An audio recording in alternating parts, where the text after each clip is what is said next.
Okay students, ఇంతకుముందు క్లాస్లో మనము ఫస్ట్ ఇయర్ సిలబస్ వరకు కంప్లీట్ చేసాము. సెకండ్ ఇయర్ సిలబస్లో ఉన్నటువంటి టాపిక్స్ని కనుక మనము ఒక్కసారి పరిశీలించినట్లయితే, ఇవన్నీ మనందరికీ తెలిసినవే. ఒక్కసారి పరిశీలించినట్లయితే ఇక్కడ గమనించండి, మనకి first year syllabus second year సిలబస్లో యూనిట్ 1, 2, 3, 4, 5 దాదాపుగా 5 యూనిట్లు కూడాను కేవలము సిస్టమ్స్ మాత్రమే ఉన్నాయి. దాదాపుగా 5 రెళ్ళు 10 సిస్టమ్స్ మనకి ఇక్కడ కనిపిస్తున్నాయి. మనందరం ఏమనుకుంటామంటే, జనరల్గా ఎవరైనా ఫ్యాకల్టీ చెప్పడానికి వచ్చినా అందరూ మొదలు పెట్టేది ఏంటి అంటే సిస్టమ్స్, అందులోనూ జీర్ణ వ్యవస్థ. సో మీలో కూడా చాలామంది సిస్టమ్స్ అంటే మేము బాగా కాన్ఫిడెంట్గా ఉన్నాము అనుకుంటారు. లేదు, మీరు చదవటం ప్రారంభించి సిస్టమ్స్ వరకు చదివి బాగా చదివేసాము, సిలబస్ కవర్ అయింది అనుకుంటారు. That is wrong. సిస్టమ్స్ చదివితే జువాలజీ కవర్ అయినట్టు కాదు. కానీ క్లాసిఫికేషన్ కనుక మీరు కంప్లీట్ చేస్తే జువాలజీ మ్యాక్సిమం కవర్ అయినట్టే. ఎందుకంటే ఒక సిస్టమ్ని మీరు ఆ సిస్టమ్ వరకే చదువుతారు, కానీ ఒక వర్గము లేదా వర్గాలు కంప్లీట్ చేస్తే ప్రతి దాంట్లోనూ కంపారిటివ్గా సిస్టమ్స్ని చదివిన దాంతో సమానం.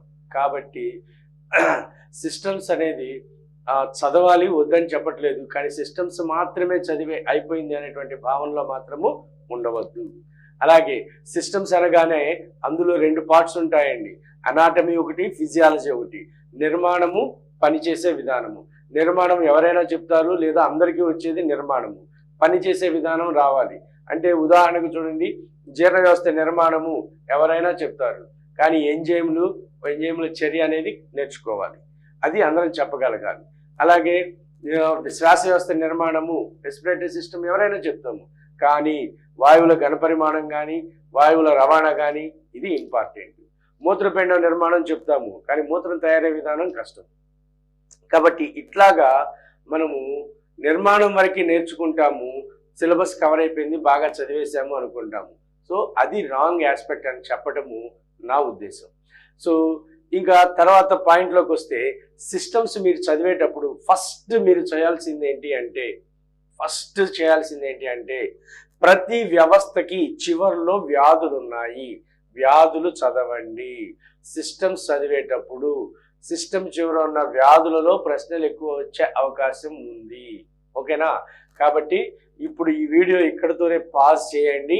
చేసి అన్ని వ్యవస్థలకి కూడా చివరిలో ఉన్నటువంటి వ్యాధుల గురించి బ్రీఫ్గా 1-2 పాయింట్లు లేదా 2-3 పాయింట్లు వచ్చేలాగా అన్ని వ్యాధుల గురించి ఒక ½ గంట to 1 hour టైం పడుతుంది. అయినా సరే కూర్చొని నోట్ చేసుకోండి. సో సిస్టంలో ఎక్కువగా మనం ఏమనుకుంటామంటే, జీర్ణ వ్యవస్థలో దంతాలు ఒకటి చదువుతాము, లేదా నాలుగు మీద ఉండే రుచి మొగ్గలు చదువుతాము, ఇక అయిపోయింది అనుకుంటాము. కానీ అవి చదివితే చదివినట్లు కాదు. ఓకేనా? కాబట్టి చివరిలో ఉండే వ్యాధులు నేర్చుకోండి. వ్యాధులు నేర్చుకున్న తర్వాతే ఈ వీడియోని కంటిన్యూ చేయండి. Okay, right. సో ఒక్కొక్క వ్యవస్థను కనుక మనం పరిశీలించినట్లయితే, జీర్ణ వ్యవస్థ, ఇవన్నీ కూడాను దాదాపుగా సిస్టమ్స్ మీరు ఎక్కువ భాగం చదివే ఉంటారు. కాబట్టి సిస్టమ్స్ దగ్గర నేను ఎక్కువ ఫోకస్ ఎందుకు చేయట్లేదు అంటే, ఆల్రెడీ టెట్ కోసం కూడా చదివి ఉంటారు. ఇందులో మీకు పెద్దగా తెలియని అంశాలు ఉండవు. కానీ ఒక్కొక్క వ్యవస్థలో ముఖ్యంగా చూడాల్సిన అంశాలు ఏమున్నాయో వాటిని మాత్రమే టచ్ చేస్తూ నేను ముందుకు వెళ్తాను. ఓకే, సో చూడండి, జీర్ణ వ్యవస్థ తీసుకున్నప్పుడు ఇందులో మనము దంత సూత్రాలు ఒకటి నోట్ చేసుకోవాలి. దంత సూత్రం ఏంటి? దంత సూత్రము 2123/2123 ఇది మనకి తెలిసిందే. కానీ పాల దంతాల దంత సూత్రం కూడా నేర్చుకోండి. పాల దంతాల దంత సూత్రం అది ప్రజెంట్ మన బుక్లో ఉంటే ఓకే, లేకపోతే దాన్ని కూడా నేర్చుకోవాల్సిన అవసరం లేదు. ప్రజెంట్ ఇంటర్మీడియట్ బుక్లో కూడా అది ఇవ్వలేదు. సో కావాలంటే నేర్చుకోవచ్చు, లేకపోతే అవసరం లేదు. సో పాలదంతాల దంత సూత్రం అయితే 2120/2120 అవుతుంది. ఓకే, ఇక నెక్స్ట్ వచ్చేసరికి ఇవన్నీ మనకి తెలిసినవే, సో వీటిని నేను స్ట్రెస్ చేయట్లేదు. బట్ ఇక్కడ చూడండి, oesophagus, starting from oesophagus to anus, what are different layers అంటే హిస్టాలజీ అంటాం. సో జీర్ణ ఆహార నాళము మొదలుకొని పాయువు వరకు ఉన్నటువంటి జీర్ణ వ్యవస్థ ఒక పొడవైన గొట్టం వలె ఉంటుంది. So it appears like a long tube or long tube alimentary canal. ఓకేనా?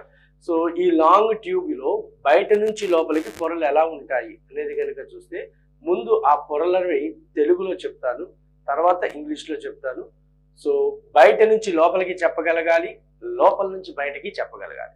సో బయట నుంచి లోపలికి చూడండి, సీరోసా లేదా తెలుగులో సీరస్ పొర, తరువాత వెలుపలి కండర స్తరము, వెలుపలి ఆయత కండరాలు, లోపలి వలయ కండరాలు, దాని తర్వాత అధశ్లేష్మ స్తరము, శ్లేష్మ స్తరం. అదే బయటకు వచ్చామనుకోండి, శ్లేష్మ స్తరము, అధశ్లేష్మ స్తరము, వలయ కండరాలు, ఆయత కండరాలు, సీరస్ పొర.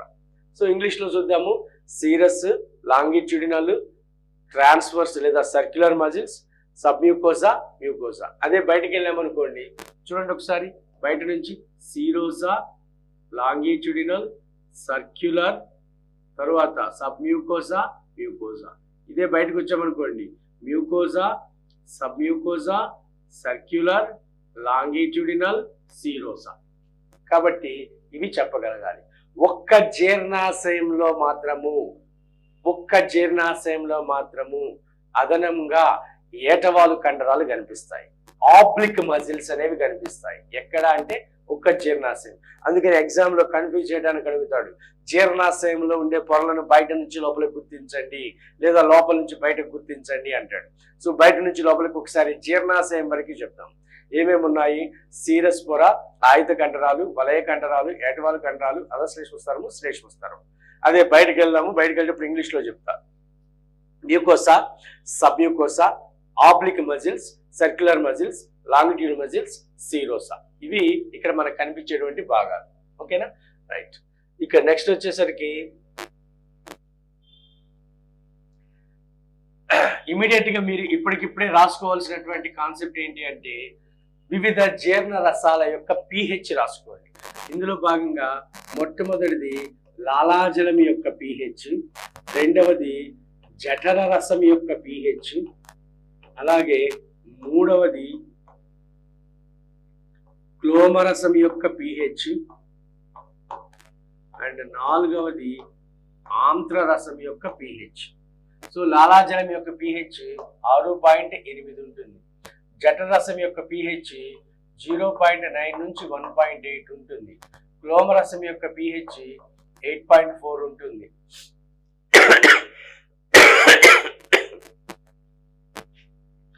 ఆంత్రరసం యొక్క pH 7.5 to 8.0 ఉంటుంది.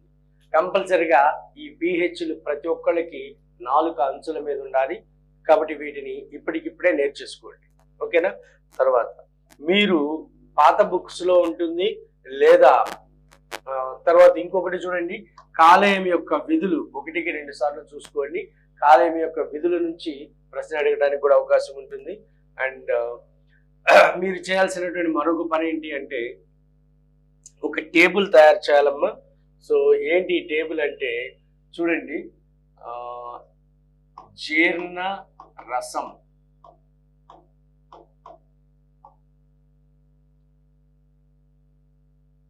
ఉండే ఎంజైమ్ పేరు,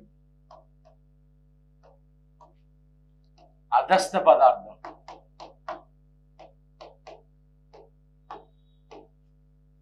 ఎండ్ ప్రొడక్ట్, అంత్య ఉత్పన్నం అంటే ఎలా మారుస్తుంది,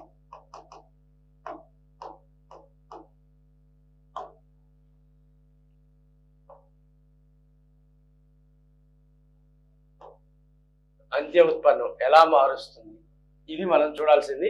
సో ఉదాహరణకు చూడండి, మొట్టమొదట లాలాజలం అని తీసుకున్నాం అనుకోండి. ఈ లాలాజలంలో టైలిన్ ఉంటుంది. సో ఈ టైలిన్ దేని మీద పనిచేస్తుంది అంటే పిండి పదార్థాల మీద పనిచేస్తుంది. ఈ పిండి పదార్థాలను ఎలా మారుస్తుంది అంటే డెక్స్ట్రిన్స్ ప్లస్ మాల్టోస్ గా మారుస్తుంది. డెక్స్ట్రిన్స్ ప్లస్ మాల్టోస్ గా మారుస్తుంది. ఇలాగా దీని తర్వాత జఠర గ్రంథులు, జఠర రసం, అందులో ఉండే ఎంజైమ్లు ఏం చేస్తాయో రాయాలి. ఇది ఆల్రెడీ మీకు 10th క్లాస్లో టేబుల్ ఉంటుంది, ఆ టేబుల్ ప్రిపేర్ అయినా ఓకే, మీరు సొంతగా తయారు చేసుకున్నా ఓకే. కానీ ఇది ఒక టేబుల్ మీ దగ్గర రెడీగా ఉండాలి. ఏది అడిగినా కూడా ఎంజైము.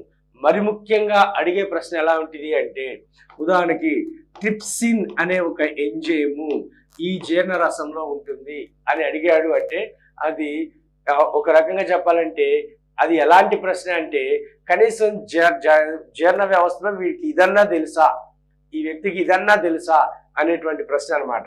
అంటే అంత చీప్ టైప్ ఆఫ్ క్వశ్చన్ అనమాట. కాబట్టి ప్రతి జీర్ణ రసంలో ఏ ఏ ఎంజైములు ఉంటాయో మనకి పర్ఫెక్ట్గా తెలిసి ఉండాలి. ఓకేనా? రైట్.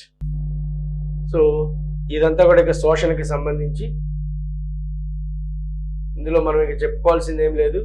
సో క్వాషియార్కర్ ఒకటి ఉన్నది, మరాస్మస్ ఒకటి ఉన్నది. ఈ వ్యాధులు కంపల్సరీగా ప్రతి చాప్టర్కి చూడండి, మళ్ళీ మళ్ళీ చెప్తున్నాను. అండ్ అలాగే చూడండి కెలోరిఫిక్, ఇక్కడ చూడండి enterocrinin secreted from the duodenal mucosa, అలాగే villikinin secreted the intestinal villi. ఇవి హార్మోన్లు ఇక్కడ విడుదలయ్యేవి, ఆ పేర్లు ఒకసారి చూసుకోండి. And 1 gram glucose 4.0 kilo calories ఇస్తే 1 గ్రాము క్రొవ్వులు 9.0 కిలో క్యాలరీస్ శక్తిని ఇస్తాయి. అది కూడా ఒకటి నోట్ చేసుకోండి. ఇవన్నీ కూడా నోట్ చేసుకొని ఇవి మాత్రం చూసుకున్నా సరిపోతుంది దీనికి సంబంధించి. ఇక శ్వాస వ్యవస్థ. ఈ శ్వాస వ్యవస్థకు వచ్చేసరికి ఇందులో లారింగ్స్, స్వరపేటిక, స్వరపేటికకి సంబంధించి ఈ స్వరపేటిక ఎలా ఏర్పడుతుంది అంటే మొత్తం 9 మృదులాస్తులతో ఏర్పడుతుంది, 9 cartilages. So లారింగ్స్ is formed by 9 cartilages. అందులో 3 ఏమో అన్పెయిర్డ్, వీటిని అద్వంద్వ అంటాము, అద్వంద్వ అంటాము. అలాగే ఒక 3 ఏమో పెయిర్డ్ ఉంటాయి, ద్వంద్వ ఉంటాయి. ఓకేనా? సో అద్వంద్వ ఏమేమి ఉన్నాయి అనేది కనుక చూస్తే, ఒకటి థైరాయిడ్ మృదులాస్థి, రెండవది క్రైకాయిడ్ మృదులాస్థి, మూడవది ఎపిగ్లాటిస్. ఎపిగ్లాటిస్ ఇదే అన్పేర్డ్ కనుక చూసామనుకోండి,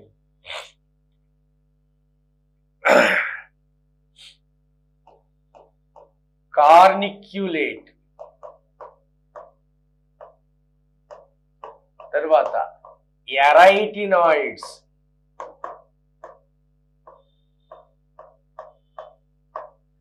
అండ్ తర్వాత క్యూనిఫామ్. సో ఇలాగా 3 రకాలైనటువంటివి. ఇవేమో సింగిల్ గా ఉంటాయి, ఇవేమో 2 చొప్పున ఉంటాయి. టోటల్గా 9 మృదులాస్తులు. వీటి పేర్లు అందరికీ తెలియాలి. Okay, right. ఇక నెక్స్ట్ చూడండి, వాయువుల ఘన పరిమాణం. ఈ చార్ట్, ఈ టేబుల్ ఒకటి ప్రతి ఒక్కరు నేర్చుకోవాలి. మనము పీల్చే గాలిలో అయితేనేమో చూడండి, వాతావరణంలో పరిసరాల్లో ఉన్నటువంటి గాలిలో 159 మిల్లీమీటర్స్ ఆఫ్ హెచ్జి ఉంటుంది ఆక్సిజన్, కార్బన్ డైఆక్సైడ్ 0.3 ఉంటుంది. అదే అల్వియోలై, అదే ఊపిరితిత్తుల్లోని వాయుగోళంలోకి వచ్చేసరికి ఇది 104 ఉంటుంది, ఇది 40 ఉంటుంది. అదే రక్తంలో, అంటే ఊపిరితిత్తుల వాయుగోళం దగ్గరికి వచ్చిన రక్తంలో ఇది 40 ఉంటే ఇది 45 ఉంటుంది. అలాగే ఆక్సిజన్, ఇక వాయువుల మార్పిడి జరిగిన తర్వాత రక్తంలో, ఆమ్లజని సహిత రక్తంలో ఆక్సిజన్ ఏమో 95 ఉంటే కార్బన్ డైఆక్సైడ్ 40 ఉంటుంది. ఓకేనా? అలాగే టిష్యూస్ దగ్గర చూస్తే టిష్యూస్లో ఆక్సిజన్ ఏమో 40 ఉంటే కార్బన్ డైఆక్సైడ్ 45 ఉంటుంది. కాబట్టి ఈ టేబుల్ అందరూ నేర్చుకోవాలి. ఓకే. సో ఎక్కువ మంది ఇబ్బంది పడే విషయం ఏంటి అంటే, ఇదిగో ఇక్కడ ఉన్నటువంటి ఆక్సిజన్ కార్బన్ డైఆక్సైడ్ల రవాణా, ఇది ఒకటి ఇంపార్టెంట్. సో దీన్ని బాగా నేర్చుకోండి. ఇందులో చూడండి, కార్బన్ డైఆక్సైడ్ రవాణా జరిగేటప్పుడు ఇది ఎలా జరుగుతుంది అంటే, ఒక్కసారి చూడండి. సో కార్బన్ డైఆక్సైడ్ లోపలికి ప్రవేశించి ఆర్బీసీలో ఉన్నటువంటి జీవ పదార్థంలో ఉన్న నీటితో కలుస్తుంది. అప్పుడు ఎవరు ఏర్పడతారు అంటే H2CO3 అంటే కార్బోనిక్ యాసిడ్ ఏర్పడుతుంది. ఇది వెంటనే ఎలా డివైడ్ అవుతుంది అంటే H+ HCO3- గా విడిపోతుంది. ఈ H+ ఏం చేస్తాయి అంటే, ఇది హిమోగ్లోబిన్తో కలిసి హిమోగ్లోబినిక్ ఆమ్లం ఏర్పడుతుంది. దీన్ని హెచ్హెచ్బి అంటాం. ఈ HCO3లు బయటకు వస్తాయి. ఈ బయటకు వచ్చినప్పుడు Na2CO3 ఇది విడిపోయి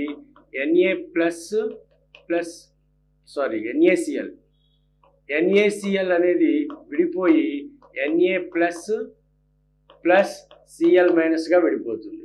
ఇప్పుడు ఈ Na+HCO3- కలిసి NaHCO3 ఏర్పడుతుంది. దాన్ని సోడియం బైకార్బోనేట్ అంటాం. ఇప్పుడు ఈ క్లోరైడ్ అయాన్స్ ఏం చేస్తాయంటే లోపలికి వస్తాయి ఆర్బీసీలోకి. సో HCO3- బయటకు వచ్చాయి కాబట్టి వాటికి బదులుగా Cl- లోపలికి వస్తున్నాయి. కాబట్టి ఈ ప్రక్రియని క్లోరైడ్ షిఫ్ట్ అంటాము. హ్యాంబర్గర్ దృగ్విషయం అంటాం. హ్యాంబర్గర్ ఫినామినా అంటాం. ఓకేనా? సో ఈ కండిషన్లో రక్తము వాయుగోణుల దాకా ప్రవహిస్తుంది. వాయుగోణుల దగ్గరికి వెళ్ళిన తర్వాత ఇవే పరిస్థితులన్నీ రివర్స్ అవుతూ ఉంటాయి. అంటే వాయుగోణుల దగ్గరికి వెళ్ళినప్పుడు ఆర్బీసీలో ఉన్నటువంటి Cl- బయటకు వస్తాయి. బయటకు రాగానే NaHCO3 విడిపోతుంది. ఎలాగా అంటే Na+ గాను HCO3- గాను. అప్పుడు HCO3- లోపలికి వస్తాయి.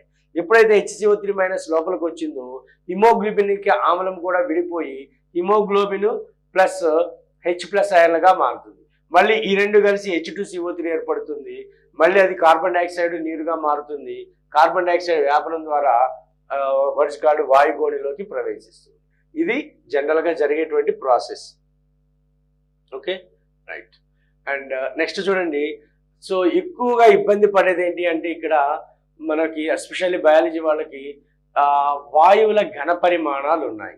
సో ఏంటి వాయువుల ఘన పరిమాణాలు అంటే దీన్ని బట్టి ఒక వ్యక్తి యొక్క ఆరోగ్య స్థితిని కూడా కనుక్కుంటారు. ఓకేనా? సో ప్రధానంగా 4 ఉన్నాయి. ఏంటంటే ఒకటి టీవీ టైడల్ వాల్యూమ్ అంటాము, రెండవది ఐఆర్వి, మూడవది ఈఆర్వి అండ్ నాలుగవది ఆర్వి. సో ఏంటివి? టీవీ అంటే టైడల్ వాల్యూమ్. టైడల్ వాల్యూమ్ అంటే ఏం లేదు, ఒక సాధారణ ఉచ్ఛ్వాసలో పీల్చే గాలి లేదా ఒక సాధారణ నిశ్వాసలో బయటకు పంపే గాలి, దాన్ని మనము టైడల్ వాల్యూమ్ అంటాం. ఓకేనా? సో ఇక్కడ కనుక మనం పరిశీలించినట్టయితే ఇది జనరల్గా ఎంత ఉంటుందంటే 500 ml ఉంటుంది. అంటే ఒక సాధారణ ఉచ్ఛ్వాసలో కానీ ఎనీ నార్మల్ బ్రీత్ అనమాట. ఓకే, సో బయటకు పంపించేది కానీ లోపలికి వచ్చేది కానీ 500 ml ఉంటుంది. ఇదే ఒకవేళ నిమిషానికి 12 నుంచి 16 సార్లు శ్వాసక్రియ రేట్ అనుకుంటే కనుక, సో 12 సార్లు అనుకోండి, 12 5 60, 6000 ml నుండి, అదే 16 సార్లు అనుకుంటే 16 5 80, 8000 ml పర్ మినిట్. సో ఒక నిమిషానికి మనము మామూలు పరిస్థితుల్లో పీల్చే గాలి ఎంత అంటే 6000 నుంచి 8000 ml, లేదా బయటకు పంపే గాలి ఎంత అంటే 6000 నుంచి 8000 ml. దీన్ని టైడల్ వాల్యూమ్ అంటాం. అలా కాకుండా అమ్మ వినండి, మామూలుగా పీల్చడం కాకుండా బలంగా పీల్చామనుకోండి, బలంగా పీల్చినప్పుడు లోపలికి ఎవరు వెళ్తున్నారు అంటే టైడల్ వాల్యూమ్ వెళ్తుంది. దాన్ని కాసేపు పక్కన పెడదాం. టైడల్ వాల్యూమ్ కాకుండా ఎక్స్ట్రా ఎవరైతే వెళ్తున్నారో, టైడల్ వాల్యూమ్ కాకుండా ఎక్స్ట్రా ఎవరైతే వెళ్తున్నారో దానిని మనం ఐఆర్వి అంటాం. దాన్ని ఇంగ్లీష్లో ఇన్స్పిరేటరీ రిజర్వ్ వాల్యూమ్ అంటాం. దాన్ని తెలుగులో ఉచ్ఛ్వాస నిల్వ సామర్థ్యం అంటాం. ఓకేనా? సో ఇది ఎంత ఉంటుంది అంటే 2500 నుంచి 3000 ml ఉంటుంది. 2500 నుంచి 3000 ml ఉంటుంది. అంటే చూడండి, మామూలుగా పీలిస్తే టైడల్ వాల్యూమ్, మామూలుగా వదిలిన టైడల్ వాల్యూమ్, బలంగా పీల్చినప్పుడు టైడల్ వాల్యూమ్ కాకుండా లోపలికి వచ్చిన దాన్ని ఐఆర్వి అంటాం. ఓకే, సో మామూలుగా పీలిస్తే టైడల్ వాల్యూమ్, ఇప్పుడు మామూలుగా వదిలితే టైడల్ వాల్యూమ్. అలా కాకుండా బలంగా బయటకు పంపామనుకోండి, టైడల్ వాల్యూమ్ కాకుండా ఎక్స్ట్రా బయటకు వెళ్ళేది ఏదైతే ఉందో దానిని ఈఆర్వి అంటాం. దానిని ఈఆర్వి అంటాం. అంటే మామూలుగా బయటకు పంపిస్తే టైడల్ వాల్యూమ్ వెళ్తుంది, 500 ml బయటకు వెళ్తుంది. అదే బలంగా పంపించామనుకోండి, ఆ బలంగా పంపించినప్పుడు ఆ 500 ml కాకుండా ఎక్స్ట్రా వెళ్ళేదాన్ని ఈఆర్వి అంటాం. ఇది ఎంత ఉంటుంది అంటే 1000 ml నుంచి 1100 ml వరకు ఉంటుంది. 1100 ml వరకు ఉంటుంది. దీన్ని ఈఆర్వి అంటాం. ఈఆర్వి అంటే అర్థం ఏంటంటే ఎక్స్పిరేటరీ రిజర్వ్ వాల్యూమ్, అంటే అర్థం ఏంటంటే నిశ్వాస నిల్వ సామర్థ్యం అని అంటాం. ఇప్పుడు చూడండి, మామూలుగా పీలిస్తే టీవీ, మామూలుగా వదిలితే టీవీ, బలంగా పీల్చినప్పుడు టీవీ కాకుండా లోపలికి వెళ్ళింది ఐఆర్వి, అదే బలంగా వదిలినప్పుడు టీవీ కాకుండా బయటకు వెళ్ళింది ఈఆర్వి.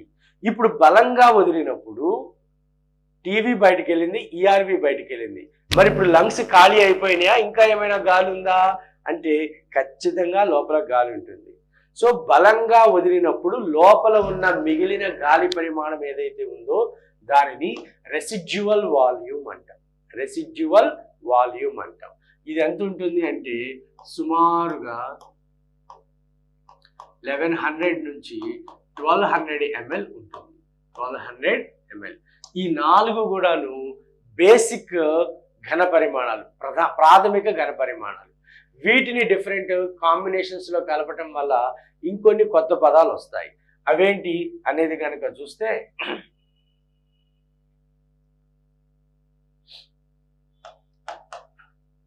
ఐసి ఇన్స్పిరేటరీ కెపాసిటీ అంటాం, ఉచ్ఛ్వాస సామర్థ్యం అంటాం.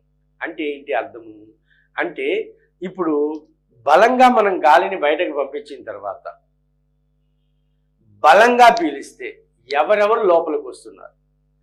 సో మామూలుగా గాలిని పీలిస్తే టైడల్ వాల్యూమ్, మామూలుగా వదిలితే టైడల్ వాల్యూమ్. బలంగా పీలిస్తే టైడల్ వాల్యూమ్ కాకుండా లోపలికి ఎవరు వస్తున్నారు, ఐఆర్వి వస్తుంది. Very good. సో ఇప్పుడు జాగ్రత్తగా చూడండి, మనం బలంగా గాలి పీల్చినప్పుడు లోపలికి ఎవరెవరు వస్తున్నారు, టైడల్ వాల్యూమ్ వస్తుంది, ఐఆర్వి వస్తుంది.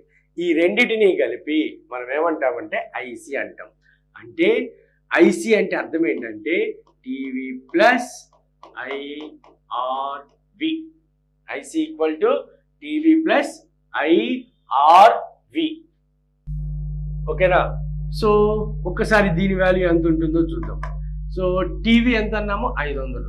ఒకవేళ ఐఆర్వి 2500 అనుకోండి. 2500 ప్లస్ 500 అంటే 3000 నుండి, ఒకవేళ టీవీ 500 ఐఆర్వి 3000 అనుకోండి, 3500 ml అవుతుంది. ఓకేనా?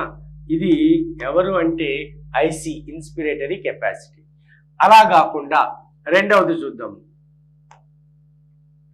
ఎఫ్ఆర్సి ఫంక్షనల్ రెసిడ్యువల్ కెపాసిటీ అంటాం. క్రియాత్మక అవశేష సామర్థ్యం అని దీని అర్థం. అంటే ఇప్పుడు జాగ్రత్తగా గమనిస్తే మనము మామూలుగా పీలిస్తే టైడల్ వాల్యూమ్, మామూలుగా వదిలితే టైడల్ వాల్యూమ్. బలంగా పీలిస్తే టైడల్ వాల్యూమ్ వెళ్తుంది, ఐఆర్వి వెళ్తుంది. అదే ఒకవేళ బలంగా వదిలితే టైడల్ వాల్యూమ్ వెళ్తుంది, ఈఆర్వి వెళ్తుంది.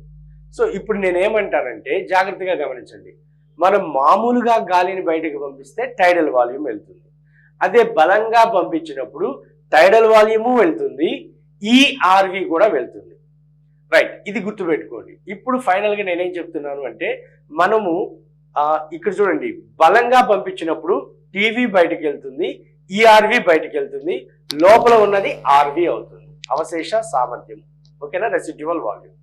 సో ఇప్పుడు నేనేమంటానంటే మనం మామూలుగా పంపించినప్పుడు వెరీ గుడ్, బయటకు వెళ్ళింది ఎవరు, టైడల్ వాల్యూమ్. మరి లోపల ఉన్నది ఎవరు, ఆల్రెడీ ఆర్వి ఉన్నది, ఈఆర్వి కూడా ఇక్కడే ఉంటుంది. కాబట్టి ఎఫ్ఆర్సి అంటే ఈఆర్వి ప్లస్ ఆర్వి అవుతుంది, ఈఆర్వి ప్లస్ ఆర్వి అవుతుంది. ఓకేనా? ఇక నెక్స్ట్ చూడండి, ఈఆర్వి ప్లస్ ఆర్వి అవుతుంది. ఇక నెక్స్ట్ చూడండి, దీని తర్వాత విసి వైటల్ కెపాసిటీ అంటాం, వైటల్ సామర్థ్యం అంటాం. విసి అంటే ఏంటో చూడండి. ఇప్పుడు మామూలుగా పీల్చినప్పుడు టైడల్ వాల్యూమ్ అని చెప్పాము. ఓకేనా? మరి బలంగా పీల్చినప్పుడు లోపలికి ఎవరు వెళ్తున్నారు, టైడల్ వాల్యూమ్ వెళ్తుంది, ఐఆర్వి వెళ్తుంది. అదే బలంగా వదిలినప్పుడు ఎవరు వెళ్తున్నారు, టీవీ బయటికి వెళ్తుంది, ఈఆర్వి బయటికి వెళ్తుంది. అప్పుడు లోపల ఎవరు ఉంటున్నారు, ఆర్వి ఉంటుంది. Very good. ఇప్పుడు జాగ్రత్తగా గమనించండి, బలంగా గాలిని బయటకు పంపించినప్పుడు టీవీ వెళ్ళిపోయింది, ఈఆర్వి కూడా వెళ్ళిపోయింది. ఇప్పుడు బలంగా గాలి పీలిస్తే లోపలికి ఎవరెవరు వస్తారు, రైట్. ఎవరు వస్తారు? టీవీ బయట లోపలికి వస్తుంది, ఐఆర్వి లోపలికి వస్తుంది, ఈఆర్వి కూడా లోపలికి వస్తుంది. ఎందుకంటే మనం బలంగా బయటకు పంపాము అంటే దాన్ని మళ్ళీ తీసుకోగలం కదా. కాబట్టి బలంగా బయటకు పంపించినప్పుడు మొత్తము లోపల ఆర్వీనే మిగిలి ఈఆర్వి కూడా బయటకు వెళ్ళింది. ఇప్పుడు బలంగా పీల్చినప్పుడు టీవీ వస్తుంది, ఐఆర్వి వస్తుంది, ఈఆర్వి వస్తుంది. కాబట్టి దీనిని మనం ఏమంటాము అంటే వైటల్ కెపాసిటీ అంటాం. టీవీ, ఐఆర్వి, ఈఆర్వి, దీన్ని వైటల్ కెపాసిటీ అంటాం. మరి లాస్ట్ ఏంటో చూడండి, టోటల్ లంగ్ కెపాసిటీ అంటే ఊపిరితిత్తుల పూర్తి సామర్థ్యం అంటాం. ఇదేంటో చూడండి. ఇప్పుడు చూడండి, మనము బలంగా వదిలినప్పుడు ఈఆర్వి కూడా బయటకు వెళ్ళిపోయింది. అప్పుడు లోపల ఎవరున్నారు? ఆర్వి ఉన్నారు. ఇప్పుడు బలంగా పీల్చినప్పుడు ఎవరు వస్తున్నారు? టీవీ వస్తుంది, ఐఆర్వి వస్తుంది, ఈఆర్వి వస్తుంది. మరి ఆల్రెడీ లోపల ఎవరున్నారు? ఆర్వి ఉన్నది. కాబట్టి ఈ మొత్తాన్ని కలిపి టిఎల్సి అంటాం. అంటే TV plus IRV plus ERV plus RV, ఈ మొత్తాన్ని కలిపి మనం ఏమంటాము అంటే టోటల్ లంగ్ కెపాసిటీ అంటాం. ఇప్పుడు ఇందులో దీనికి బదులుగా మనం ఏం రాయొచ్చు అనంటే విసి రాయొచ్చు. సో ఇదే కదా టీవీ, ఐఆర్వి, ఈఆర్వి, కాబట్టి విసి రాయొచ్చు. So TLC equal to VC plus RV అవుతుంది. ఓకేనా? ఈ విధంగా వాయువుల ఘన పరిమాణాల నుంచి కనుక ప్రశ్నలు ఇస్తే ఖచ్చితంగా చాలా మంది రాయలేకపోతారు.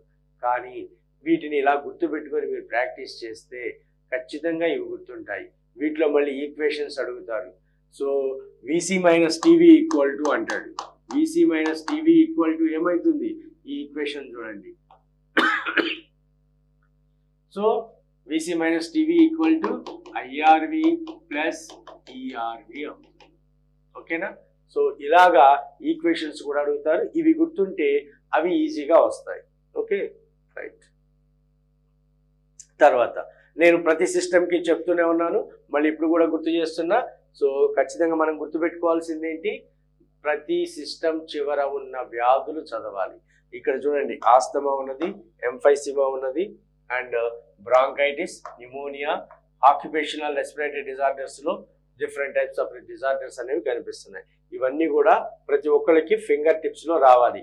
సో ఉన్న టైం తక్కువ కాబట్టి ఈ తక్కువ టైంలో ఇప్పుడు ప్లాన్డ్గా చదివితే, మనం ఒక సిస్టమేటిక్గా చదివితే అది ఖచ్చితంగా ఫ్రూట్ఫుల్గా ఉంటుంది, మన మైండ్లో నిలబడిపోతుంది. ఓకేనా? సో అమ్మ వినండి, క్లాసులో లేదా ఎగ్జామ్లో ఫస్ట్ ర్యాంక్ వచ్చిన వాడికి సెకండ్ ర్యాంక్ వచ్చిన వాడికి ఉండే తేడా ఏంటో తెలుసా? ఫస్ట్ ర్యాంక్ వాడి కంటే కూడా సెకండ్ ర్యాంక్ వచ్చిన వాడే బాగా చదువుతాడు, సెకండ్ ర్యాంకరే బాగా చదువుతాడు. కానీ ఇద్దరికి ఉన్న తేడా ఏంటంటే ఫస్ట్ ర్యాంక్ వాడు భయపడుతూ ఉంటాడు, టెన్షన్ పడుతూ ఉంటాడు. సెకండ్ ర్యాంక్ అనేవాడు టెన్షన్ పడుతూ ఉంటాడు. ఫస్ట్ ర్యాంక్ అనేవాడు టెన్షన్ పడడు. సో టెన్షన్ పడటం వల్లే వీడు సెకండ్ ర్యాంక్ వెళ్ళాడు అన్నది గుర్తించాలి మనం. ఓకేనా? జాబ్ కొట్టేవాడికి జాబ్ కొట్టలేని వాడికి తేడా ఎక్కడ ఉంటుంది అంటే టెన్షన్ పడే దగ్గరే ఉంటుంది. కాబట్టి మీరు టెన్షన్ అనే దాన్ని తీసి పక్కన పెట్టేయండి, ప్లాన్డ్గా చదవండి. ఏమేమి చదువుతున్నామో ఒక్కసారి జాగ్రత్తగా వినండి. ఏమేమి చదువుతున్నామో దానిని ఈవినింగ్ ఏ రోజుకి ఆ రోజు రీక్యాప్ చేయండి. సో ఈరోజు చదివిన దాన్ని ఈరోజు ఈవినింగ్ రీక్యాప్ చేసి పడుకోవాలి. అలా చేస్తేనే, అంతేగాని చాలామంది చేసే పొరపాటు ఏంటంటే రాత్రి 1 గంట దాకా కొత్త టాపిక్స్ అన్ని చదువుతూ ఉంటారు. అలా కాదు, పడుకోవడానికి 1 గంట ముందు 2 గంటల ముందు నుంచి డే రివిజన్ చేయండి. పొద్దుటి నుంచి నేనేం చదివాను అనే దాని మీదనే ఉండండి, కొత్తవి నేర్చుకోవద్దు. ఈవినింగ్ పడుకోవడానికి 2 hours ముందు కొత్తవి నేర్చుకోవద్దు. ఓకేనా? రైట్. ఇక బాడీ ఫ్లూయిడ్స్, ఇది మనందరికీ తెలిసిందే. సో ఇందులో నేను రక్తప్రసరణ వ్యవస్థ, హృదయం నిర్మాణం, ఇవన్నీ మీరు బాగా చాలాసార్లు చదివిందే. సో ఇందులో నేను స్ట్రెస్ చేయను. ఇక్కడ ఒక పాయింట్ ఉన్నది, ఉన్నటువంటి శోషరస వాహికల్లో అతిపెద్ద శోషరస వాహిక ఏది అంటే ఇదిగో చూడండి, లెఫ్ట్ లింఫాటిక్ డక్ట్. ఎడమ శోషరస వాహిక అనేది పెద్దది, దీన్ని కైలీఫెరస్ వాహిక అని అంటాం. ఓకేనా? సో ఇది ఎక్కడికి తెరుచుకుంటుంది అంటే ఎడమ జత్రుక, సబ్క్లేవియన్ అంటే ఇక్కడ క్లావికిల్ అంటే జత్రుకాలి. సో ఆ జత్రుకా సిర ఒకటి ఉంటుంది, ఆ సిరలోకి తెరుచుకుంటుంది. ఓకే, అండ్ నెక్స్ట్, సో ఇవంతా కూడా మీరు చదివేస్తే వస్తుంది. ఈ ఒకసారి చిన్న ఫ్లో చార్ట్. చాలా మందికి బ్లడ్ క్లాటింగ్ మెకానిజం అనేది ఐడియా ఉండదు కాబట్టి దీన్ని చిన్న ఫ్లో చార్ట్స్ ద్వారా చూపిస్తాను నేను.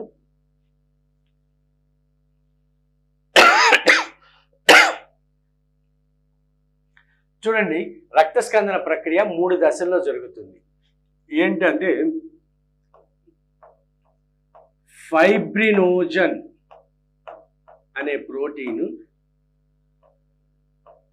ఏ స్థితిలో ఉంటుందంటే కరిగిన స్థితిలో ఉన్నటువంటి నిష్క్రియాత్మక ఫైబ్రినోజన్ అనే ప్రోటీను అదే కరిగిన స్థితిలో ఉన్నటువంటి ఫైబ్రిన్ దారాలుగా మారాలి.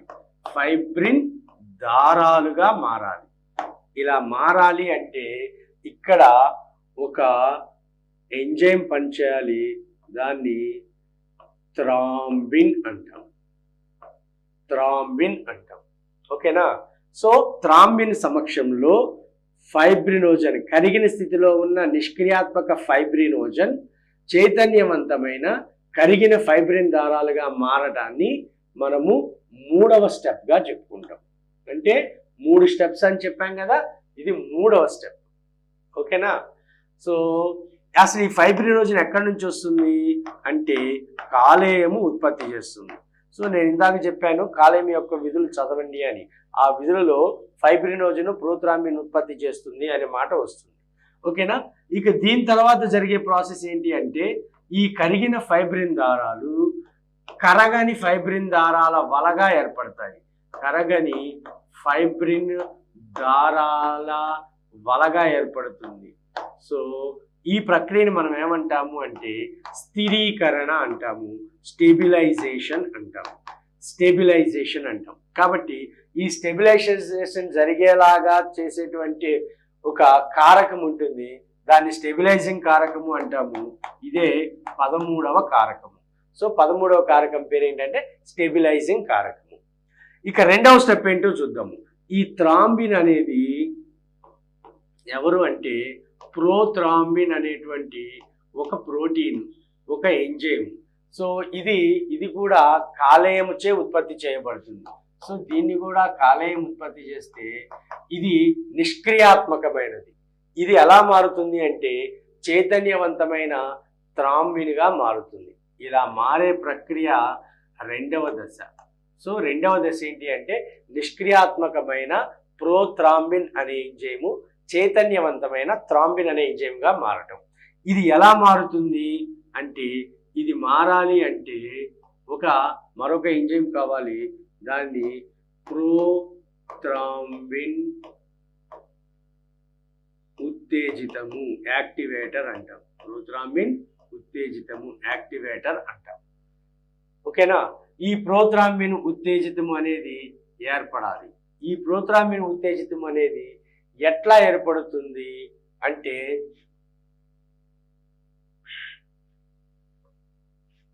2 పద్ధతుల్లో ఏర్పడుతుంది. సో 2 పద్ధతుల్లో ఏర్పడుతుంది. మొట్టమొదటిది ఏంటంటే అంతర్జన్య పదం. అంతర్జన్య పదం, దీన్ని ఇంట్రిన్సిక్ పాత్వే అంటాం. ఇంట్రిన్సిక్ పాత్వే అంటాం. అంటే ఏమైతుందంటే గాయపడ్డ రక్తనాళాల నుంచి రక్తనాళాలు గాలికి ఎక్స్పోజ్ అయినప్పుడు కొన్ని కారకాలు విడుదలవుతాయి. అలా విడుదలయ్యే కారకాలలో ఒకటి ఎవరు అంటే 12వ కారకం. వాటిలో ఒకటి ఎవరు అంటే 12వ కారకము. ఈ 12వ కారకము విడుదలై దాని ద్వారా ప్రోథ్రాంబిన్ ఉత్తేజితము ఏర్పడితే దీన్ని అంతర్జన్య పదము అంటాం. అలా కాకుండా మరొకటి ఉన్నది బహిర్జన్య పదం. అంటే గాయపడ్డ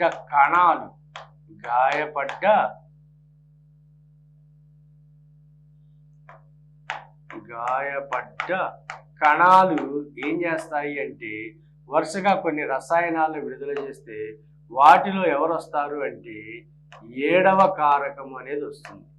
సో 7వ కారకం ఏర్పడి దాని ద్వారా ప్రోత్రామిన్ వస్తే కనుక దాన్ని బహిర్జన్య పదము అంటాం. సో ఇలా కానీ ప్రోత్రామిన్ ఉత్తేజితము ఏర్పడటాన్ని ఈ ప్రక్రియని మొదటి దశగా చెప్తాం. ఓకేనా? ఇది టోటల్గా మనకి ఇక్కడ కనిపించేటువంటి రక్తస్కందన ప్రక్రియలో ఉన్నటువంటి దశ. Okay, right. సో ఈ ప్రక్రియ జరగాలి అంటే కాల్షియం అయాన్లు ఉండాలి. అంటే త్రామిన్గా మారాలి అంటే కాల్షియం అయాన్లు కావాలి. ఓకే, ఇక్కడ 13 కారకాల లిస్ట్ ఉన్నది. ఒకవేళ మీరు కనుక ఈ లిస్ట్ మొత్తము నేర్చుకుంటే దట్ విల్ బి బెటర్.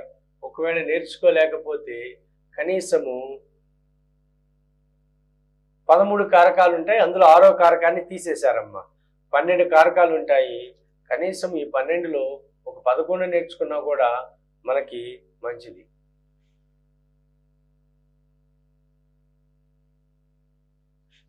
తిట్టుకోబాకండి 11 అన్నందుకు. Okay, right. సో ఇక్కడ చూడండి, ఫైబ్రినోజన్, ప్రోత్రామిన్, మొదటి 4 చాలా ఈజీగా గుర్తుంటాయి. Fibrinogen, ప్రోత్రామిన్, thromboplastin, calcium ions. ఇవి 4. Fibrinogen, ప్రోత్రామిన్, thromboplastin, calcium. ఈ 4 పేర్లైనా గుర్తుపెట్టుకోండి ఫస్ట్ థింగ్. ఓకేనా? ఇక ఇందాక మనం చెప్పుకున్న వాటిలో ఇంకొక 3 ఎక్స్ట్రా వచ్చినాయి. అవేంటి అనేది గుర్తు తెచ్చుకుంటే, ఒకటి 7వ కారకం అనేది ఒకటి వచ్చింది. ఏది? బహిర్జన్య పదంలో వస్తుంది ఇది. కాబట్టి దీని పేరు ఏంటి అంటే ప్రోకన్వర్టిన్ అంటాం. ప్రోకన్వర్టిన్, దాన్ని స్టేబుల్ ఫ్యాక్టర్ అంటాం. అలాగే 12వ కారకం ఒకటి వచ్చింది, దీన్ని హేజ్మన్ ఫ్యాక్టర్ అంటాం. అలాగే 13వ కారకం ఒకటి వచ్చింది, దీనిని ఫైబ్రిన్ స్టెబిలైజింగ్ ఫ్యాక్టర్ అంటాం. ఫైబ్రిన్ స్టెబిలైజింగ్ ఫ్యాక్టర్ అని అంటాము. ఇది ఎన్నవది అంటే 13వ కారకము. ఓకేనా? రైట్. తర్వాత మోస్ట్ ఇంపార్టెంట్ మీరు ఖచ్చితంగా చూడాల్సింది ఏంటి అంటే, ఇదిగో ఇక్కడున్న యాంటీ కోయాగ్యులెంట్స్. ఇది కంపల్సరిగా చదవండి. ఇందులో హెపారిన్ ఏ విధంగా యాంటీ కోయాగ్యులెంట్గా పనిచేస్తుంది, అలాగే కౌమరిన్స్, వార్ఫరిన్స్ ఎలా పనిచేస్తాయి, అలాగే ఈడిటిఏ కానీ సిట్రేట్స్ ఇవన్నీ కూడాను ఆక్సిలేట్స్ ఎట్లాగా యాంటీ కోయాగ్యులెంట్స్గా పనిచేస్తాయి అనేది ఇక్కడ మనకి కనిపిస్తుంది. సో కంపల్సరిగా వీటిని చూడండి. ఓకే, సో మానవ హృదయం యొక్క నిర్మాణం ఇవన్నీ మీరు చదివే ఉంటారు కాబట్టి నేను ఇక్కడేమీ స్ట్రెస్ చేయట్లేదు. బట్ ఇక్కడ కనుక మీరు గమనించినట్లయితే ఇక్కడ మానవ హృదయ స్పందనలోని దశలు 3 దశలు ఉన్నాయి. ఏంటి అవి? మొట్టమొదటిది కర్ణికల సిస్టోలు, రెండవది జఠరికల సిస్టోలు, అదే టైంలో కర్ణికల డయాస్టోలు ప్రారంభమవుతుంది.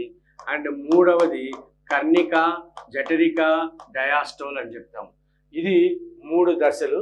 ఈ 3 దశలకి కలిపి ఎంత టైం పడుతుంది? 0.1, 0.3, 0.4 సెకండ్స్ పడుతుంది. అంటే టోటల్గా హృదయ స్పందనకి 0.8 సెకండ్లు పడుతుంది. ఓకేనా? అలాగే ఇప్పుడు ఆ హృదయము ముఖ్యంగా జఠరికల లోపల గోడలు చూసామనుకోండి, ఈ జఠరికల లోపల గోడలలో ముడతలుగా ఉంటాయి. ఆ ముడతలలో ఉండే కండరాలని పాపిల్లరీ కండరాలు అంటారు. అదొకటి గుర్తుపెట్టుకోండి. అలాగే కవాటాలని వాటి స్థానంలో బంధించి ఉంచే బంధన తంతు కణజాలము, బైండింగ్ టిష్యూలు ఏమంటాము అంటే కార్డియా టెండెన్ అంటాము, స్నాయు రజ్జువులు అంటాము. అదొకటి ఇంపార్టెంట్ పాయింట్ గుర్తుపెట్టుకోండి. ఓకేనా? రైట్. ఇక్కడ మళ్ళీ ఇక్కడికి వద్దాము. మామూలుగా చూడండి, నిమిషానికి హృదయ స్పందన రేటు ఎంత అంటే 60 సెకండ్లకి గాను 72 సార్లు కొట్టుకుంటుంది.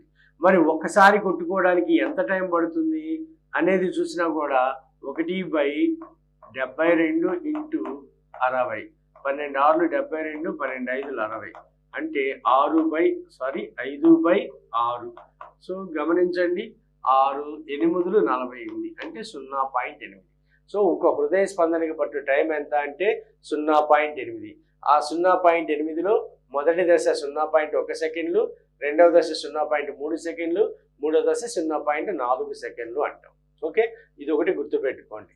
అండ్ చూడండి, హృదయము ఒకసారి సంకోచం చెందినప్పుడు అంటే జఠరికలలో నుంచి ఎంత రక్తం బయటకు వస్తుంది అంటే సుమారుగా 70 ml వస్తుంది 2 జఠరికలలో నుంచి. కాబట్టి దీనిని మనం ఏమంటామంటే హార్దిక వెలువరింత అంటాము, ఇంగ్లీష్లో కార్డియక్ అవుట్పుట్ అంటాం. సో 1 నిమిషానికి ఎంత వస్తుంది అంటే నిమిషానికి 72 సార్లు కదా. సో 72 × 70 అన్నాం అనుకోండి, అది 5040 ml అవుతుంది, అంటే 5 లీటర్లు. సో అంటే ఒక రక్తపు బొట్టు, ఒక రక్త కణాన్ని తీసుకుంటే అది మన శరీరంలో ఎక్కడున్నా నిమిషంలో ఒకసారి హృదయానికి రావాల్సిందే. ఓకేనా, ఎందుకంటే మన హృదయం ద్వారా ఎంత రక్తం బయటకు వస్తుంది నిమిషానికి అంటే 5 లీటర్లు వస్తుంది. మనలో ఉండే రక్తం ఎంత? 5 లీటర్లు ఉంటుంది. ఓకేనా.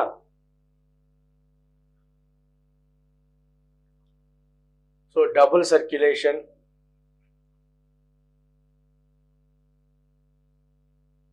రైట్. ఇవి ఇక్కడ వ్యాధులు ఇంపార్టెంట్. హైపర్ టెన్షన్ ఒకటి ఉన్నది. తర్వాత చూడండి, coronary artery disease, angina pectoralis, heart failure. ఓకేనా, ఇవన్నీ 1కి 2 సార్లు మీరు ప్రిపేర్ అవ్వండి, ఇవే చాలా important. So excretory products and their elimination. Excretory products అంటే విసర్జక అవయవాలు మరియు వాటి యొక్క బహిష్కరణ. ఓకేనా. సో ఇందులో మనం ఫస్ట్ చూడాల్సింది, ఇందులో ఇది కూడా ఇంపార్టెంటే, కొంచెం ఈ పారాగ్రాఫ్ కూడాను మీరు ఒకసారి చూసుకోండి, ఇంట్రడక్షన్లో ఉన్నది. ఓకేనా. ఆర్నితిన్ వలయం అంటే ఏంటనేది మళ్ళీ మనకి చివరిలో కూడా వస్తుంది. So uric acid is produced by mammals by purine metabolism. So purine మెటబాలిజంలో యూరిక్ యాసిడ్ అనేది వస్తుంది, ఇది ఇంపార్టెంట్ పాయింట్. ఓకేనా. తర్వాత ఎల్లంటాయిన్, ఇక్కడ చూడండి కొన్ని క్షీరదాలలో ఏముంటుంది, కొన్ని జీవులలో many mammals except apes and man, మానవుడు కోతులు తప్ప మిగతా వాటిలో యూరికేజ్ అనే ఒక ఎంజైమ్ ఉండి అది యూరిక్ ఆమ్లాన్ని ఎల్లంటాయిస్ అనే పదార్థంగా మారుస్తుంది. సో చూడండి, యూరిక్ ఆమ్లాన్ని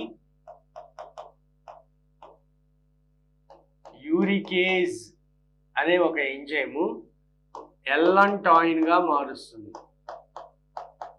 సో ఇది ఎవరిలో ఉంటుంది అంటే ఎక్సెప్ట్ ఏప్స్, కోతులు, మానవుడు, మ్యాన్, వీటి తప్ప మిగతా అన్నిట్లోనూ ఎల్లంటాయిన్ అనేది కనపడుతుంది. ఇది ఒకటి చూడండి.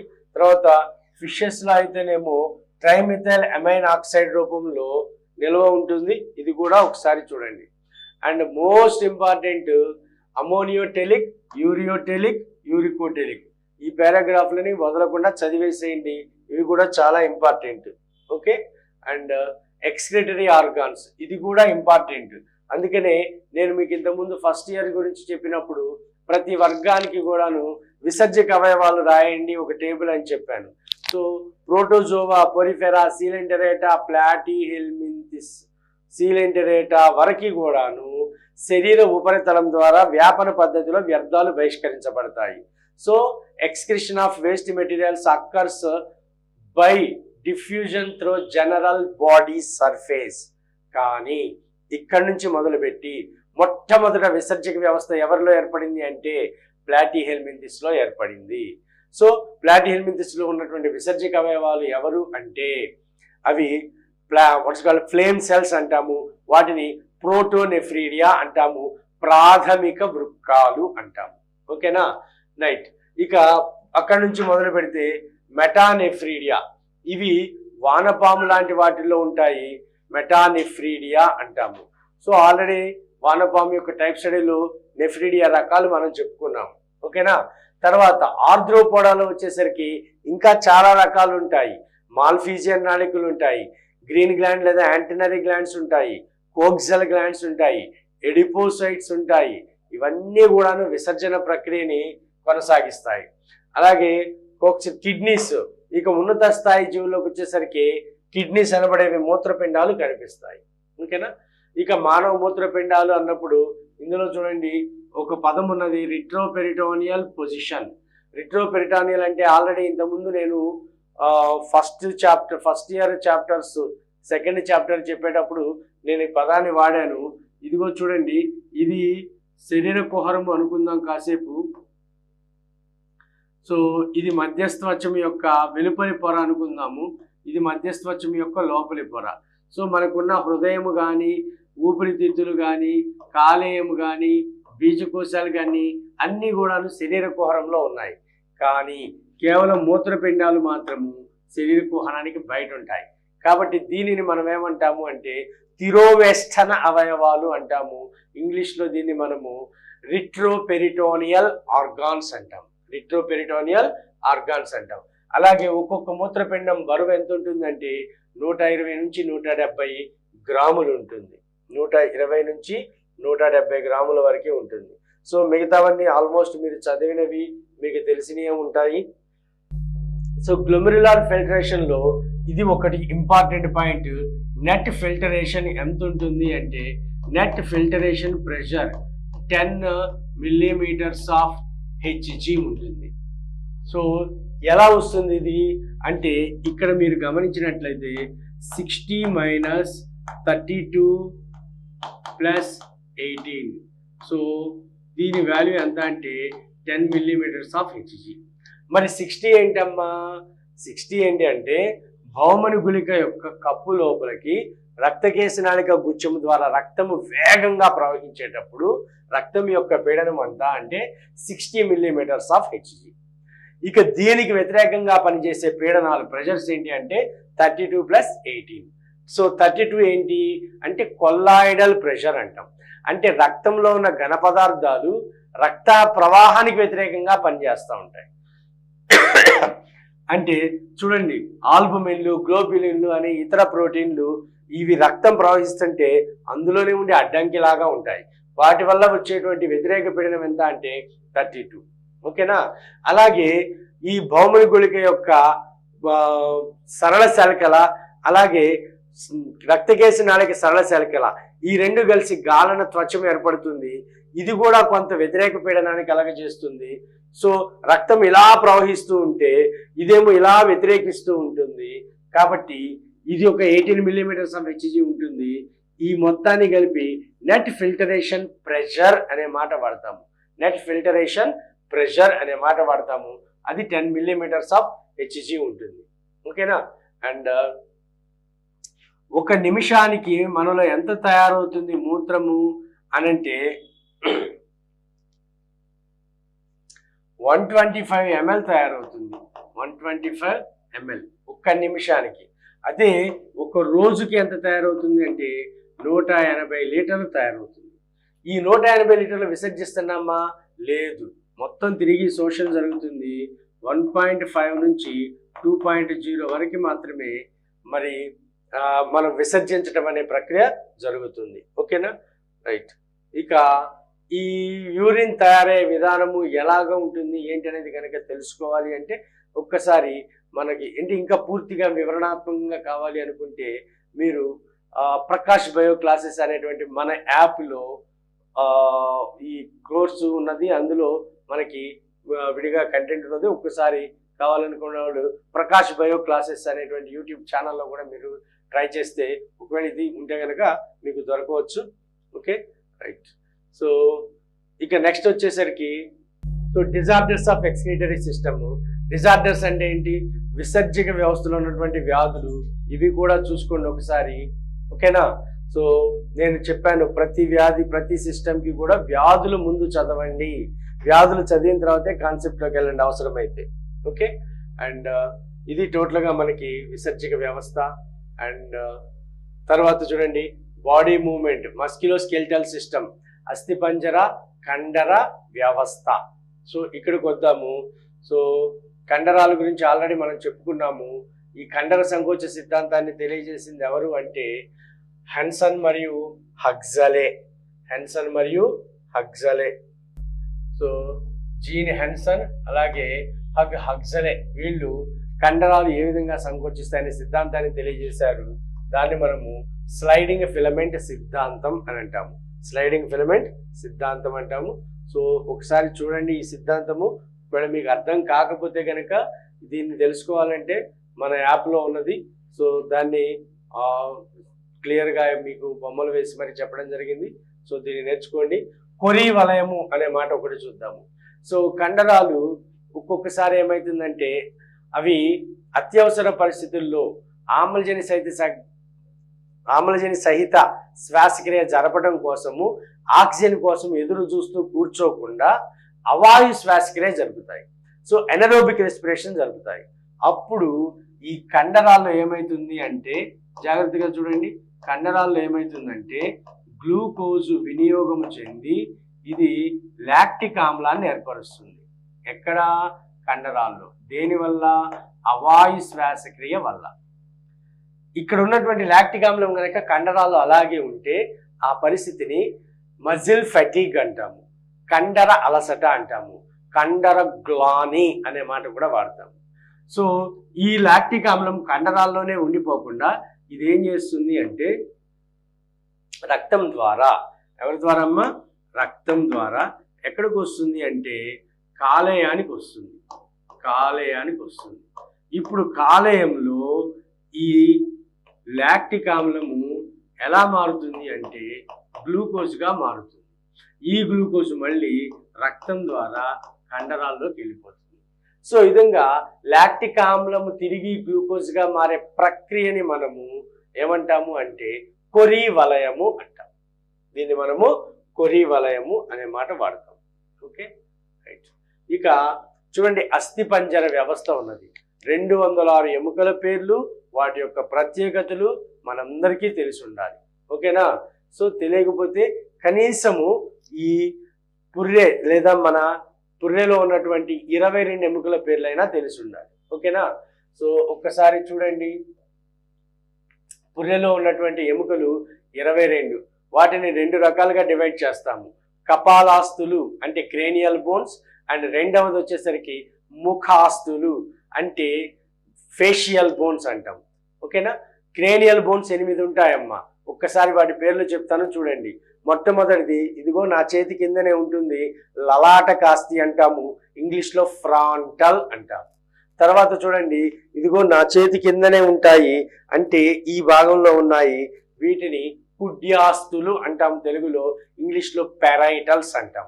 సో ఇది ఫ్రాంటల్, ఇవి పెరైటల్, లలాట కాస్తి, కుడ్యాస్తులు.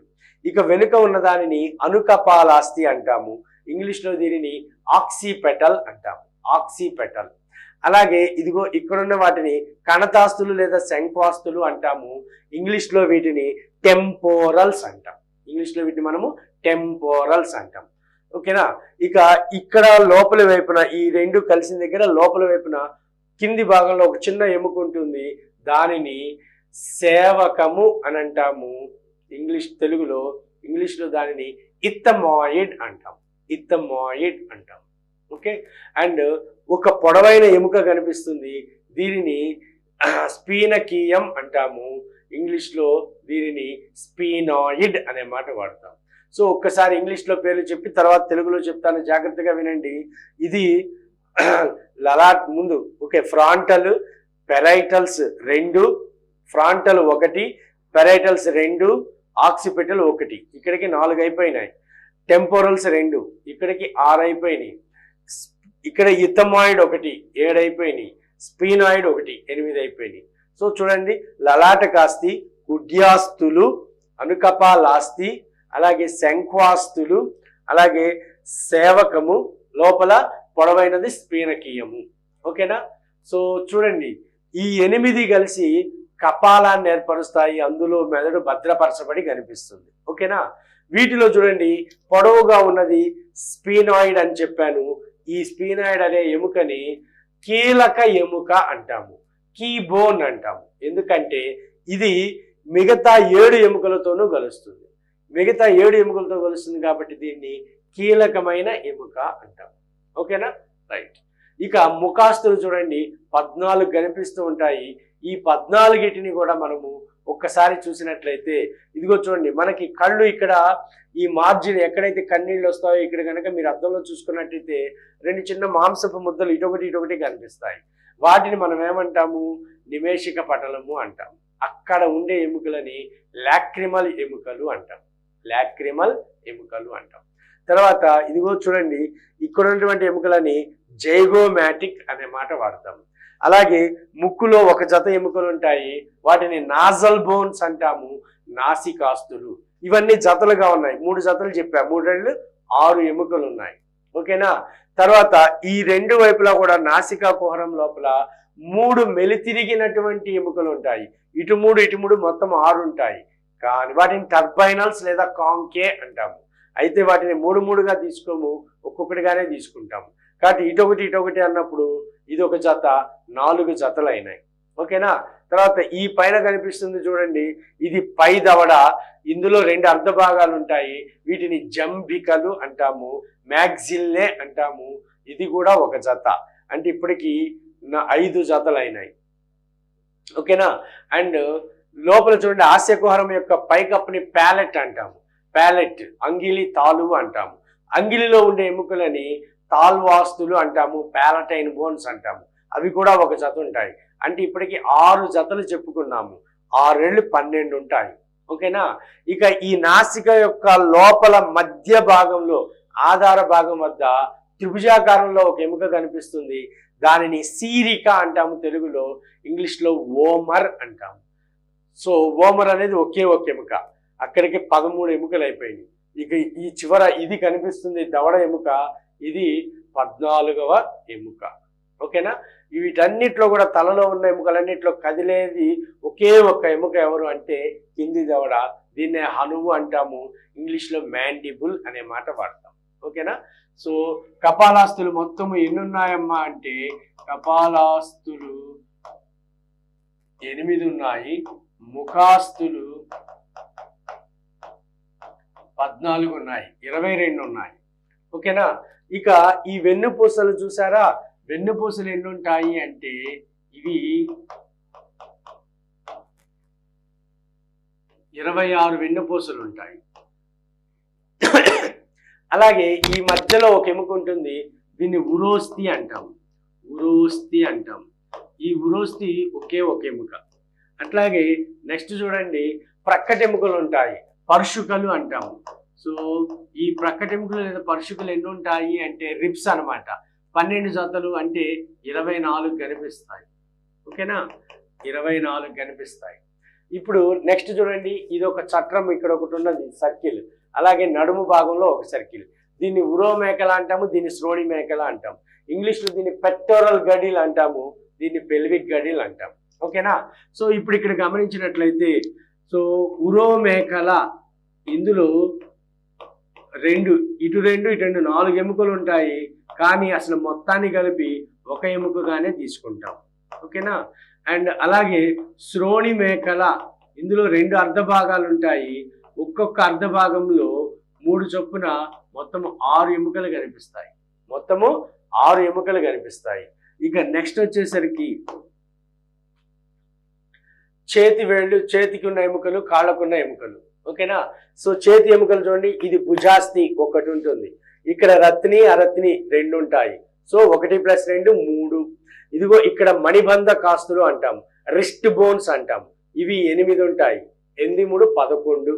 అలాగే ఈ అరచేతిలో ఉండేటువంటి ఎముకలని మెటాకార్పల్స్ అంటాము, మెటాకార్పల్స్ అంటాం. కరభాస్తులు ఇవి 5 ఉంటాయి. ఓకేనా. ఇవి అంగుళ్యాస్తులు 14 ఉంటాయి. ఓకేనా. సో 1 + 2 3, 3 8 11, 11 5 16, 16 + 14 30.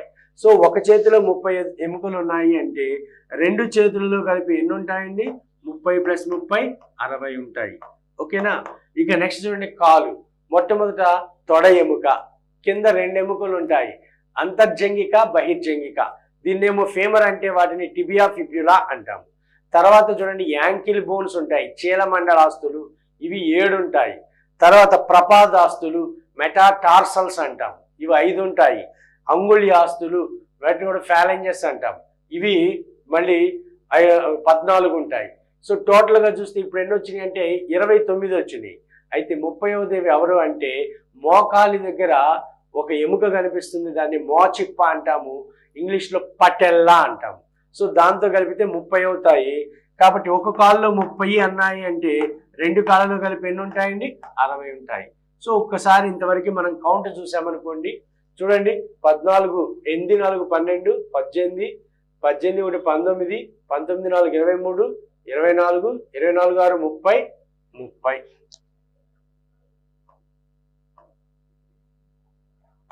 సో 30. 1 + 2 3, 3, 2 5, 5, 6, 11, 11, 6, 17, 17, 3, 20. సో చూడండి ఇక్కడికి 200 ఎముకలు వచ్చినాయి.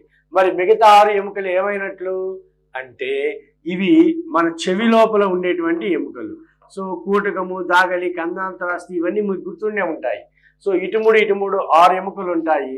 సో దీన్ని మనము 206 ఎముకలుగా చూపిస్తాం. ఇది టోటల్గా మనకు ఉన్నటువంటి 206 ఎముకలు. ఓకేనా? ఇక నెక్స్ట్ వచ్చేసరికి ఇందులో జాయింట్స్ ఉన్నాయి. ఈ జాయింట్స్ ఆల్రెడీ మనందరికీ తెలుసు. బంతి గిన్నె కీలు, మడత బందు కీలు, అలాగే బొంగరపు కీలు, శాడిల్ కీలు, జారుడు కీలు, కాండైలైడ్ కీలు. ఈ కీళ్ళు ఎక్కడెక్కడ ఉన్నాయి ఆల్రెడీ మనం పాత సిలబస్లో కూడా ఇవన్నీ చదువుకున్నాం కాబట్టి అవి మీరు డైరెక్ట్గా చదువుకోవచ్చు. ఇది టోటల్గా మనకి ఎవరి గురించి అంటే మస్క్యులోస్కెలిటల్ సిస్టమ్. ఓకేనా? సో చూడండి ఇంతవరకు మనము జీర్ణ వ్యవస్థ, శ్వాస వ్యవస్థ, అట్లాగే రక్త ప్రసరణ వ్యవస్థ, విసర్జిక వ్యవస్థ ఇవన్నీ చూసాము. అస్థిపంజర కండర వ్యవస్థ చూసాము. సో మరొక వీడియోలో మనము నాడీ వ్యవస్థ నుంచి చూస్తాము. టోటల్గా మీరు చూడాల్సింది ఏంటంటే వీటన్నిటికీ కూడా మీరు చేయాల్సింది ఏంటంటే ముందు వ్యాధులు చదవండి, తర్వాత మిగతా వాటిని చూడండి. ఓకేనా? రైట్. Thank you.